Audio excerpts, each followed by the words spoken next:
Hey everyone, welcome back to our channel. If you're a student who's just taken the SAT and is eagerly waiting for your 2025 scores, you're in the right place. Today, I'll walk you through the simple steps to check your scores online, so you can get the answers you need without any hassle. Let's dive in. First things first, head over to the official College Board website at collegeboard.org. This is the only reliable source for your SAT scores, so make sure you're on the right site to avoid any scams. Once you're there, log in to your College Board account.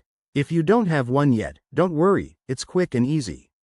Just use the email address you provided when you registered for the SAT, and follow the prompts to create an account if needed.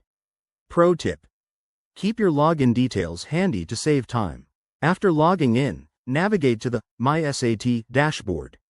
Look for a section labeled Scores or View Scores. Click on that, and you'll be taken to your results page. For 2025, the College Board might have some updated features, like more detailed score reports, so keep an eye out for any new options. On the Scores page, you'll see your total score, along with breakdowns for evidence-based reading and writing, math, and any subscores.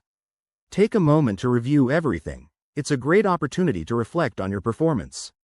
If your scores aren't available yet, that could mean they're still being processed. Scores are typically released in waves, so check back in a few days or keep an eye on your email for notifications from College Board. Remember, patience is key. Finally, if you encounter any issues, like login problems or missing scores, contact College Board support through their website. They have helpful resources for troubleshooting. And there you have it. Checking your SAT scores for 2025 is straightforward.